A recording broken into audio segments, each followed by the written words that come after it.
Hi guys, you are making video పెరుగు తాలింపు. Start.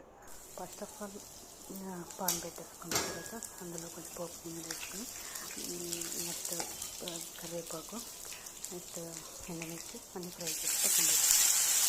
బౌల్లో పెరుగు అయితే రెడీ చేసుకోండి. పెరుగు అది కొంచెం కూడా వాటర్ అయితే యాడ్ చేయండి. బాబు అందులో యాడ్ చేయాలి. పెరుగులో కొంచెం ఉల్లిపాయలు కూడా యాడ్ చేసుకొని ఈ తాలింపు కాస్త చూస్తారు కదా, పెరుగులో ఉల్లిపాయలు కూడా ఆనియన్స్ కూడా యాడ్ చేసుకున్నాను. చూసుకున్నాను. అందులో సాల్ట్ కూడా యాడ్ చేసుకున్నాను. ఆ తాలింపు కాస్త ఇందులో యాడ్ చేశాను, మిక్స్ చేశాను. చూస్తున్నారు కదా, పెరుగు తాలింపు అయితే రెడీ అయిపోయింది. మీకు నచ్చితే సబ్స్క్రైబ్ చేయండి. Keep watching. Thank you for all. Please subscribe. చాలా టేస్టీగా ఉందండి. ఒక ముద్ద తినాలనుకున్న వాళ్ళు 4-5 ముద్దలు అయితే గ్యారెంటీగా తింటారు. చూస్తున్నారు కదా, పెరుగు తాలింపు అయితే చూడడానికి అయితే అద్దరిపోయింది. Thank you for all.